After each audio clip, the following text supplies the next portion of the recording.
we are going to discuss a new topic. We have discussed in the last class since the semester, this semester classes has been started. We are working with the slope deflection method for analysis of indeterminate beams and the indeterminate structure, specifically beams. I'm focusing about here. We have seen how to calculate fixed end moments. We have seen the last class. We have seen in the frame problem also by using the slope deflection method. Some of the queries or problems if you face, you can ask later after.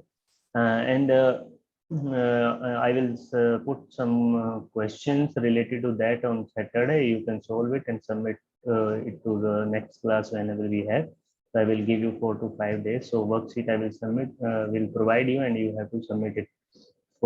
So you can make your prepare your practices, do your practices, solve some numerical, and your concept will be strong in that part.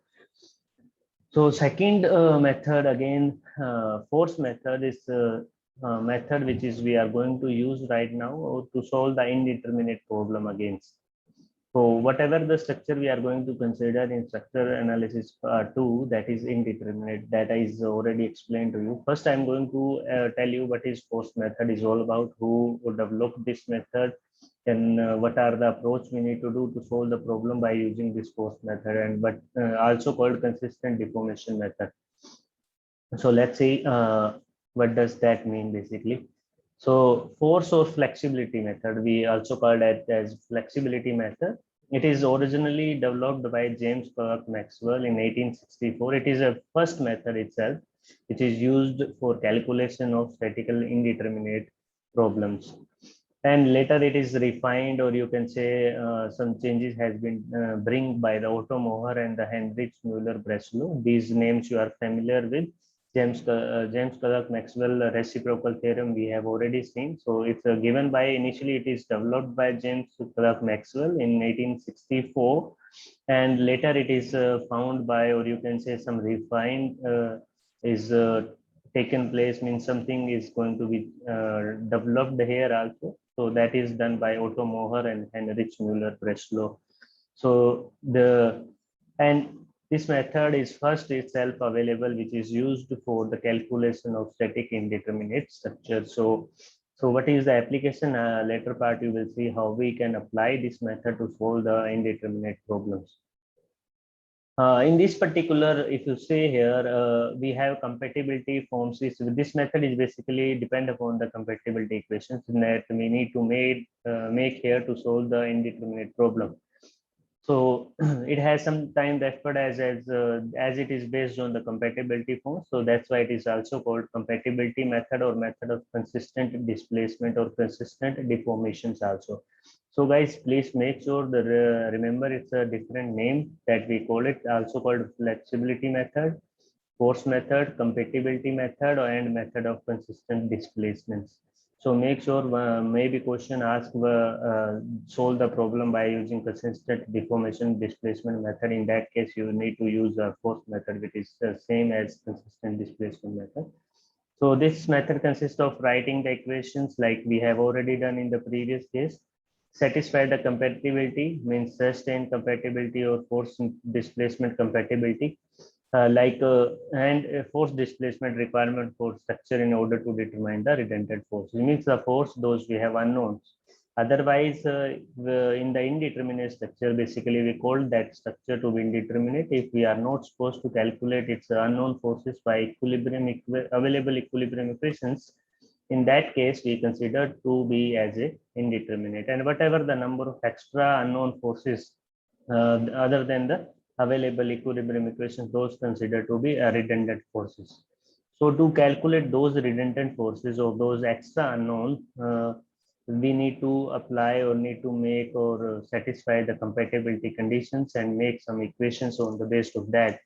And we are going to calculate those redundant forces first. After getting all redundant forces, then it is a determinate problem, so that we easily can calculate by using the basic static mechanics equations or procedures that we have seen in third and fourth semester already. So let's see what is the basic journal procedure we need to adopt in this particular method. It's a basic little simpler in the last method. The problem we can solve by using all the methods, but we are going to see in this class, this semester only. So you need to be very choosy to which method you are going to choose to calculate the problem or to analyze the problem, depending on what kind of mathematical equations is required, and time dependent also. So force method is a general procedure. If you see, there is a beam which is itself is a probed cantilever beam.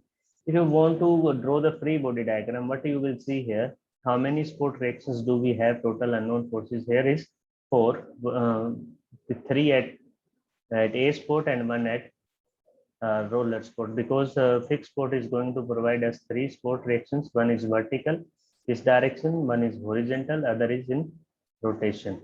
So there are 3 support reaction is provided by the fixed support and one is roller. So there are 4 unknowns basically, and we already know there is 3 equilibrium equations, but by using 3 equilibrium equation, we are not supposed to calculate all 4 unknowns. So that's why we need additional equilibrium equations, or you can make that by using just a compatibility conditions of force to the displacement relation here, and we will get that value and apply that redundant force and calculate that redundant force first, and then we are able to analyze that first. Fine. So let's see what are the things mentioned here. So if you see here, once these forces have been determined, the remaining reactive forces on the other structures are determined by satisfying. Means once the redundant force, means redundant, the force which is extra than the available equilibrium equations. As I already explained you, there are 4 unknowns, 3 equilibrium equations. So I can say there is a one redundant force I need to calculate first. Then we can calculate remaining forces by just satisfying the equilibrium equations. That is the first line. Meaning here, if we draw the free body diagram, as I just mentioned in front of you, there would be 4 unknowns, as I have 3 at A and 1 at roller. So there are total 4 unknown reactive forces, which is provided by the support system at A and B.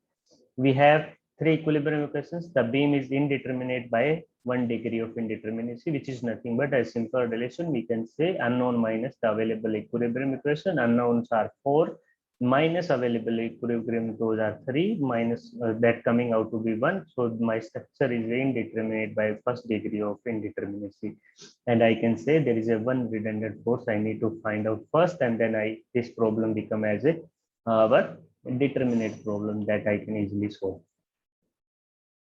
So one additional equation is necessary as a 4 unknowns. So obviously, according to the basic mathematics function, we know that there are 4 unknowns. So means we required 4 equilibrium or 4 equations to solve that. So one additional equation is required. How we can adopt that, or how we can get that? So let's see that. To obtain this equation, what we need to do, we are going to use a principle of superposition that we are using, or basically you can say it's a basic principle of the structural analysis, the basic of superposition. What does that mean? We are going to simplify the beam, then we make them split them by simply supported or maybe a cantilever, and then we apply the load and so on. Let's see how we can do in this case, and consider the compatibility of displacement and one force. Means we are going to create a compatibility relation of force to the displacement. So but how we can do that? Let's see. So here I'm going to tell you what is the meaning of that. The beam which initially have a probed cantilever beam. Probed cantilever mean, let me draw here so you can better relate. What does that mean? So there is the roller support. So I put a one single roller here. So this is the roller support initially we have, but I just did in this particular case, I remove this roller, and there is a load which is applied here at the center point.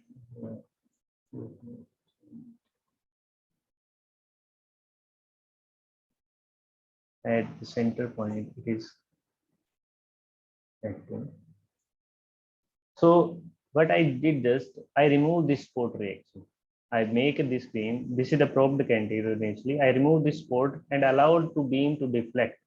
So due to this force applied here, beam is going to be deflect like this. It's a this shape. it will be like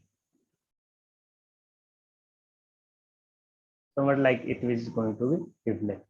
So this is the delta which is happening here, or you can say deflection at point B, which is happening delta B. I just writing here.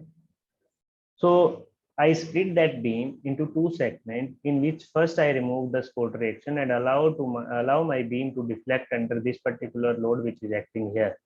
Fine, as it is shown in this image and here also. You need to remove this and allow the beam to deflect.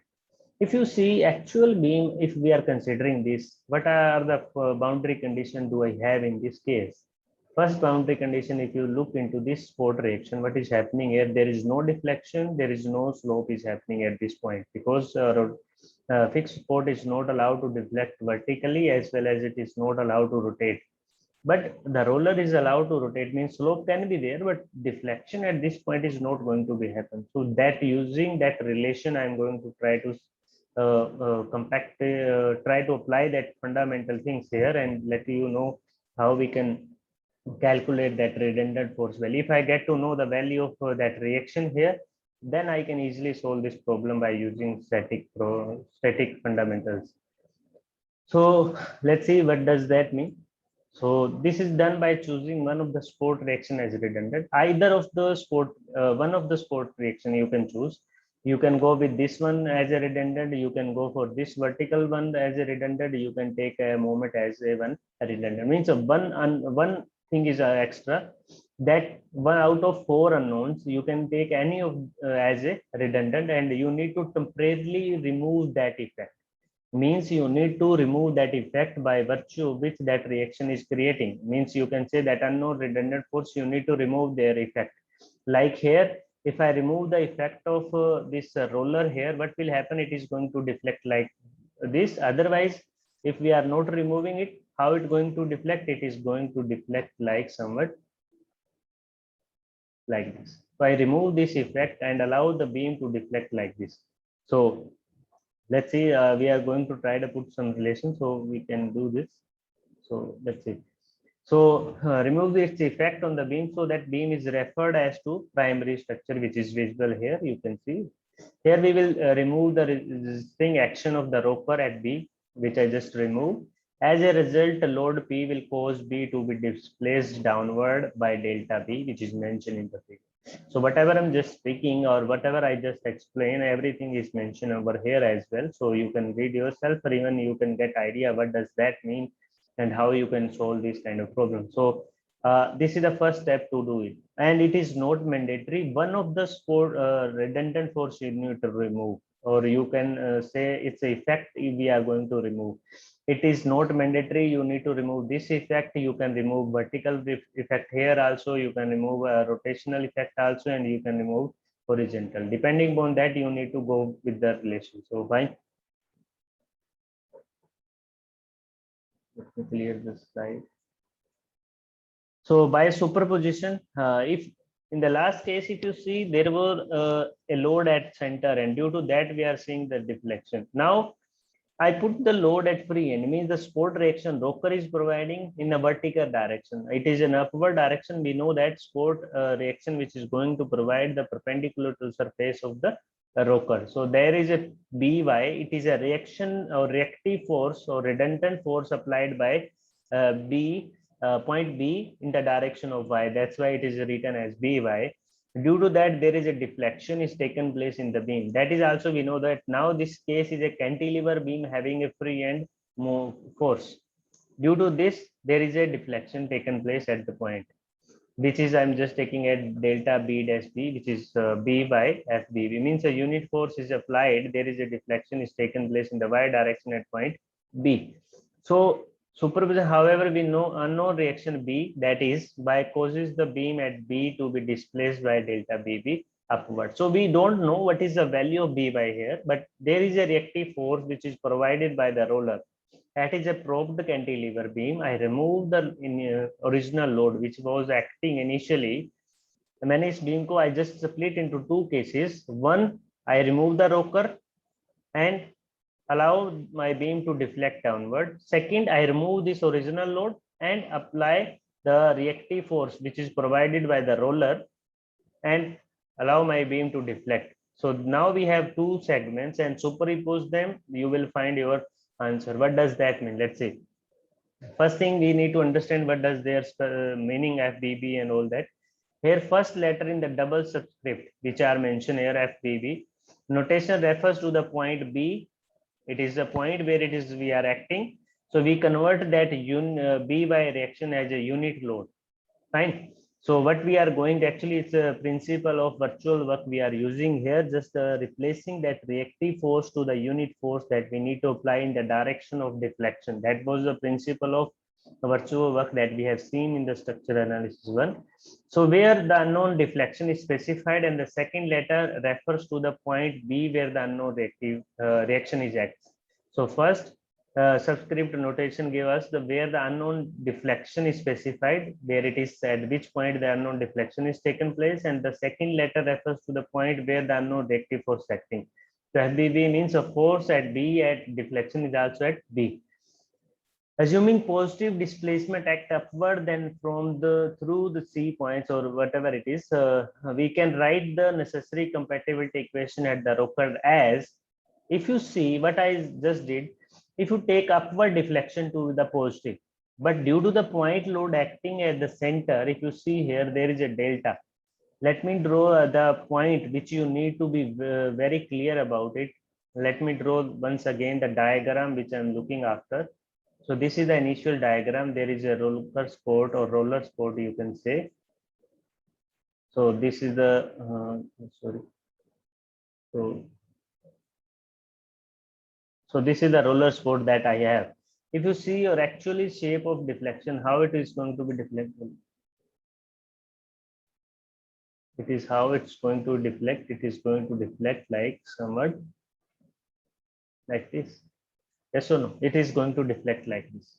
So this roller is not allowed to deflect beam, but what we just did, we remove the effect of roller and allow my beam to deflect by delta B. It is in downward direction, and then I remove this P load and apply the vertical reaction which is provided by the B, and I adding them. Actually, what is the deflection at this point? It is equal to 0. Yes or no? One is negative, other is positive. So I get the fourth equation that is required to solve this. That's it. That's the equation I required. I know actually there is no deflection, but I just removing the effect of the roller initially. I put the load. Due to that, there is a delta happening, or you can say there is a deflection taken place at point B. Fine. And second section, I consider split this beam, and second portion I just made and remove the this load and apply the rocker reaction. And due to that rocker, which is just it is going to try to deflect the beam on upward direction like this. So this is the complete structure, you can say. So this downward deflection is due to this P, and this upward deflection is the load which is we are going to apply by the rocker. Actually, if you are going to see, there is no deflection is taken place in the beam as it is a probed cantilever. So deflection should be equal to 0. What does that mean? Delta B, if you are taking downward as negative, upward will be automatically positive. So delta minus delta B plus the deflection due to the load applied or rocker reaction provided at B, their summation should be equal to 0. So that's the relation we are going to use here. I hope the point which I'm just mentioning, everybody clear about it. So this is the deflection, that is a compatibility equation that is required. Minus delta B means a deflection which is taken place due to the point load at the midpoint in a cantilever beam is allowed. So probed cantilever we split into that, make two cantilevers. One cantilever which having a point load at the center, due to that there is a deflection taken place which is downward direction taking as negative and considered to be delta B. And second point, we apply the rocker effect and try allow my beam to deflect in the upper direction and just replaced by one unit load. So there is a deflection which is taken in the B point in the direction of, or you can say at B point due to the force applied at B. So that is delta dash. So their summation should be equal to 0. So this is the principle we are going to use here. Let us now denote the displacement at B caused by unit load acting in the direction of by dy, sorry, as the linear flexibility coefficient. This FBB is considered to be linear flexibility coefficient force in the at point B due to the deflection at B. So using same scheme for double script notation as we have already seen. So these are the just mentioning the notation which we are using here. That is all about here. So FBB is the deflection at B caused by unit load at B. So that is the meaning of that.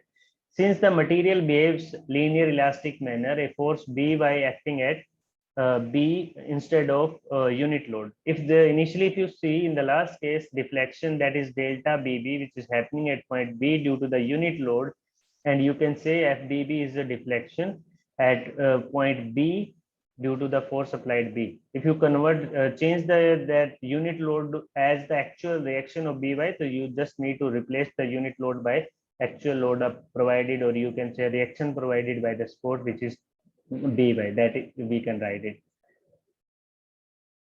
Next, in the format, we can say linear flexibility coefficient is a measure of deflection per unit force. So you can say FBB, what is this? It is a deflection per unit force. So it's a unit, maybe deflection, it is considered in meter per unit, means if there is a unit load applied, what is a deflection taken place. So this is the FBB means if I want to calculate total, you need to multiply by the value of the load, that is By only. So that is just mentioning here. Fine. So above compatibility equation can be written as delta B minus basically plus this is equal to the delta dash dB. So I can write it as, so deflection is nothing but force into the displacement, obviously. Work done, basically you can say. So work done is going to be deflection into the displacement in the direction of force applied. So By is the reaction or force that is applied here, and this is the coefficient of flexibility, which is nothing but force per unit, deflection per unit force. Due to the unit force, that is a deflection, I want to calculate total deflection, so you need to multiply by the force only. So that equation I can write. If you want to calculate By, that is the mandatory part. I need to calculate the reaction of support provided by the roller, that I want to calculate. The flexibility coefficient can be obtained, and solution of By determined, that is nothing but By, which is equal to deflection due to the that load applied divided by your flexibility coefficient FBB, and it is nothing but deflection per unit force, means deflection happens due to the unit force applied at point B in the direction of the deflection. So that is the coefficient of flexibility that we can use here. So let's move further, and then we will let you know how to do it particular. As we have seen in the last case also, so started previously, the choice of redundant is arbitrary. That is thing I already explained to you. So it is not mandatory every time you need to take the redundant as a roller. You can take a moment as basically what you need to do, you need to split this beam and make a beam that is determinate, and write its effect which you are considering as a redundant. So directly by removing the capacity of the beam to support a moment A, that is by replacing the fixed support by pin. How I can do that? So basically, if you remove the effect of, if you are considering redundant as a moment effect of this fixed support, what you need to do, you need to replace the fixed support as a hinge support, because hinge support, you need to replace a support that maintain the other things and which you are allowed, means the effect of that redundant you need to remove. So mandatory is that thing you need to maintain other parts. Like if you see here, there are three support reactions. One is vertical, other is horizontal, and one is rotation.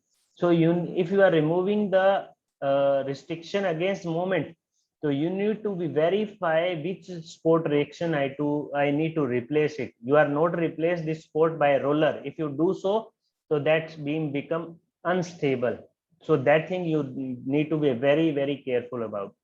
So the reactive force or redundant which you are going to remove, by virtue of which support you can do it, you have to use that only. So if the redundant force we are considering as moment, in that case, what you need to do, you have to replace that fixed support as a support which is only remove the effect of moment, other remain will be there. Like hinge support is only allowed us to rotate the beam, it is not allow us to move in the horizontal as well as in vertical direction. So redundant should be choose according to that. Means the sport reaction or sport you need to choose very precisely here. So that's why hinge is chosen instead of roller. You can say why I'm not taking the roller sport here, because if you take the roller, it will allow in the horizontal as well as rotation. So there are two capacity which was initially restricted will allowed, but it is not the my case. In the my case, I'm just need to allow the rotation capacity, means I need to allow the beam to rotate at point A. So according to that, I need to replace the sport. So that's why hinge I just took here. So after replacing it, what is there? Moment, or you can say slope will taken place at spot A. So theta A will be there. This is the primary structure. And second, there is a moment we need to apply. So due to this, again, theta A, which is the rotation taken place at A point in the direction, or a point where the force is applied, the moment is applied in the direction of at the point A only. So which is equal to MA. Alpha A is the flexible coefficient. So MA, which is moment applied at A point, and initially we have unit moment, and then we need to apply. So like here we are applying the unit. Due to the unit force, there is a rotation is taken place, or you can say flexibility coefficient is there, alpha A. It is a rotation at A point, and force is applied at A also. So A means deflection or rotation at point A, force is applied at A. So likewise you can do.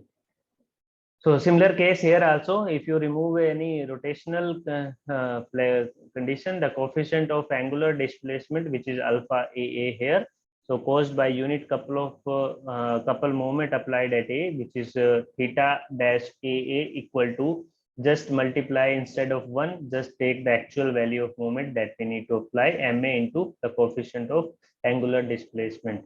So flexibility coefficient for angular displacement unit here. Alpha A is nothing but it is angular flexibility matrix, or you can say angular flexibility coefficient. You better write here instead of matrix.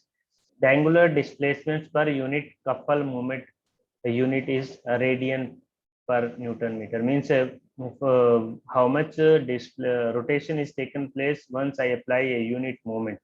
So unit couple or unit moment, if you apply, what is angular displacement taken place on that point is considered to be the angular flexibility coefficient. So take the, please correct it. It should not be matrix here. It should be coefficient. So correct, please.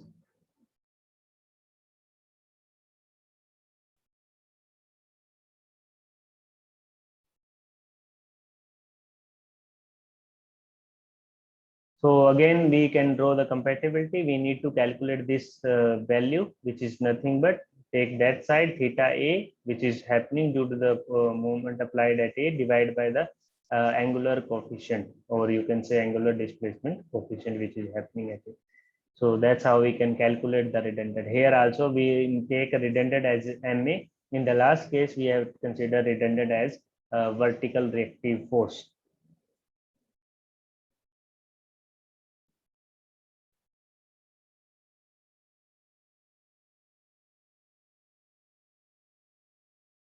So for similar, for other cases also, you can go with like this. So what is happening here? So I have a continuous beam, which is actually beam, which is you can see on your screen A, B, C, D, which I can split into different section and take one by one each and every load and their effect we are going to get. So initially I just taking all the beams as it's the actual beam. I just apply the deflection delta B, which is happening at delta C at due to the C point. I just remove. I need to make my structure to be determinate. How I can do? There are, if you go to calculate how many number of indeterminacy do I have in this beam? How many? 2, 1, 3, 4, 5. There are 5 unknown, unknown in this continuous beam. And if you calculate how many statically indeterminacy in this beam, that will be 5 minus 2. What I need to do? What does that mean? It means that I need to remove the two effects. I need to remove the effects, and I bring this beam to be determinate. Any of the two you can take. You are not supposed to remove this. Why? If you remove this, obviously it will be determinate, but the condition of stability will arise. Instability condition will arise. Means my beam will be unstable, because otherwise it's not unstable, because there are only vertical load, there are not journal load, they are not.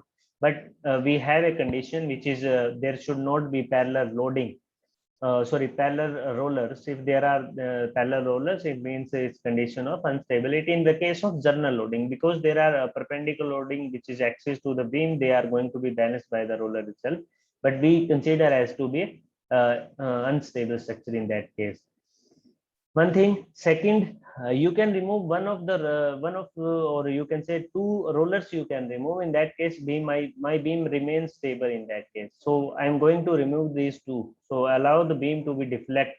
Otherwise, B will not allow to deflect. C is also not going to deflect, because there are the roller support, and roller support provide the reaction in the vertical direction. So they are not going to deflect the beam. The beam is going to deflect somewhat like this. Here is also this. Due to this, it will be going to like this. So that's how it's going to be deflect. So let me show the deflected shape. I think everybody know how it is going to be deflect. Somewhat like this, it is going to be deflect, right? So if you see, if we remove these effect, what will happen? It's a deflection will be like this. Yes or no? It will be deflect like this. So what we need to do, we need to calculate all their vertical effects. So I can do that. P1 and P2, these are the forces. I remove the restriction which is provided by this B and C support, and my beam, this beam is now determinate beam. It's a primary structure, you can say. So there is a delta B happening, there is delta C happening. Now what you need to do now, you have to remove this load and apply the reaction force of this B applied. So just I'm taking upward or downward, there is no effect, so you can do it by yourself. So P force is applied.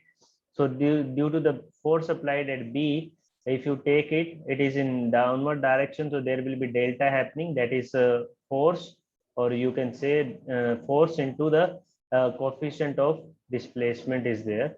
Fine. And similarly at C point also, due to the B force applied, there is By, means a force at B. Fine. B point in the direction of Y, and there is a coefficient of, or you can say coefficient of displacement taken place at C. Due to the B, there will be deflection. Similar for the C also. So there are the forces redundant by redundant force here is By, here the redundant force is Cy. Now we have all the structure here, so we need to superimpose. Ultimately we reach with the same beam which we have now written. These are the three cases. We have split this beam into three segments, and actually there is no deflection, there is also no deflection, so we require two additional equations. These are the two equations. Three we have already, two we made by just making by using the superposition principle, delta B plus B by FBB plus C by FBC. So likewise you can write the equations for deflection. So that's how you can do. So these are the things you can adopt here, right? So in this particular case, actually they should be done downward, so one will be upward or negative. That you can consider according to the sign convention that we are using here. So I think concept is clear to everybody now. What does that mean? So again, everybody may be aware about it, but this Maxwell theorem for reciprocal displacements, also called Betty's law. So if you are not aware about it, I'm going to explain it again. So it states as follows: the displacement of a point B on a structure due to the unit load acting at a point A is equal to the displacement of B point A when the unit load is acting at B. What does that mean? It mean is basically, if you apply a unit load at A, whatever the deflection is happening at B will be same when we reverse this condition. What does reversing means here? If you apply the load at A, the deflection taken place at B will be equal when we apply the load at B, the deflection at A will be same. I can say BFBA means the deflection delta B due to the unit load applied A will be equal to a load applied at B, deflection taken place at A. Means FBA, which is a deflection happens due to the unit load applied at point A, will be equal to when the load applied at B, deflection taken place at A. So that is the meaning of that point which is mentioned here. So we already have seen in the virtual work how we can calculate those deflections. Just apply the unit load in the direction of deflection in which we need to measure, and initially take the unit load effect, then apply the original load and integrate, and you will get their value, which is nothing but FBA integration FMB into small m. MB is the capital M stands for the movement which is happening due to the actual load applied in the structure, and small m is the unit load, or you can say 1 kilonewton load you applied in the point in the direction of the deflection. So likewise you can get the value, and these are the values we need to use in the further category. So this is the principle of Maxwell, so that we have already seen in the lab class as well. So I hope it is clear to everybody. Let's see the numerical. You will better understand how to approach in this problem, how to understand the force method and its application to solve the problem. So this is the beam I just have in this problem. Basically, it's a propped cantilever beam. There is a 50 kilonewton load which is acting at mid of the beam at point C, and length is 6 meters. So what we need to do, we need to calculate the unknown reaction. So you can say I need to analyze the beam. I need to find the support reactions. So as it is a propped cantilever beam, so I know how many support reactions do I have. 3 at A, 1 at as roller support. So 3 plus 1, there are 4 unknowns. And we have only 3 equilibrium equations. We are not supposed to calculate all the unknown forces by using those 3 equilibrium equations. We need one additional equilibrium equations that we can make by using compatibility or displacement compatibility conditions. So let's see how we can do it. So we need to determine the reaction at roller support B of the beam as shown in the figure. EI is constant. So question is asked about what is the value of support reaction at B. Nothing else this question is asked actually. So we just need to find the value of support reaction at B. What should be the value at B is required. So what we need to do, if you remember, there is a point load happening. If I remove the effect of this rocker, first of all, I need to remove that. No? So the condition or procedure remains same. First of all, we need to remove the rocker support. So my beam now is a cantilever beam which is having a point load at the center. So this condition we are very aware about it. We have seen in the structural analysis 1, we have solved this kind of problem by using a different methods, by moment area method, conjugate beam method, by double integration method. Many methods is there. You can solve any, you can choose any of the method to solve it. So due to this 50 kilonewton load, what is happening? Beam is going to deflect like this. So there is a value that is a delta C that you can say whatever the value at C point, which is there also. And there is deflection is taken, that is delta B. So there is theta. So if you want to calculate this delta B I required, means I required the deflection at B, total deflection, which is nothing but delta B plus delta C.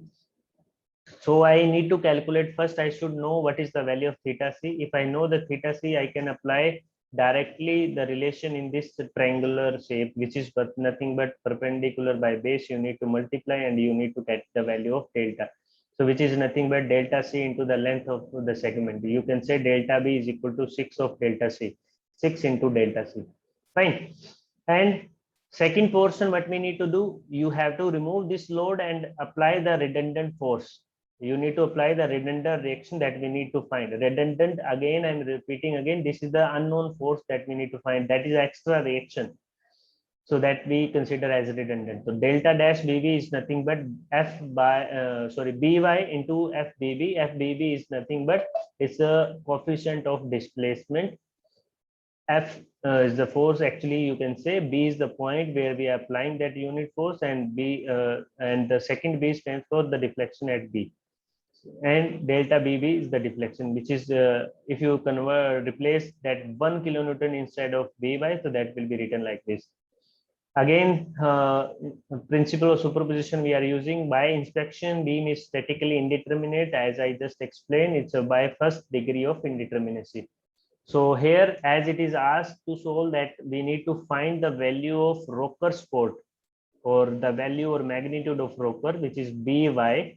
So I remove it first, then allow my beam to deflect, calculate the deflection at B, which is happened due to the 50 kilonewton, then remove the actual load, apply the reaction force, allow my beam to deflect. Now this beam is also a determinate, this beam is also a determinate, so I can easily calculate and superimpose them. One is downward deflection, other is upward direct deflection. Their summation should be equal to 0, because actually boundary condition, if you see, B is not allowed to deflect, so their summation should be equal to 0. That we can calculate. Let's see how we can find it out. So compatibility equation, if you see here, by taking upward again positive, and their summation boundary condition I just explained, summation of the deflection should be 0. So 0 is equal to minus delta B, which is happened due to the 50 kilonewton load applied, plus By FBB, and delta B, which is nothing but delta C. This is delta C plus delta B. Delta B is nothing but length into the theta C, which is your triangular portion. You just apply the tan theta. Tan theta is nothing but perpendicular by the base. I need to calculate the perpendicular, which is nothing but length into the theta C, right? Delta B is theta C plus theta C into L by 2, which is half of the length. So delta B, we can calculate, which is P L by 2 L cube by 3I plus P L cube square by 2I into L by 2. So that's how we can calculate. So this value we are aware about it. I know everybody can calculate what is the value of deflection coming when there is a point load acting in the center.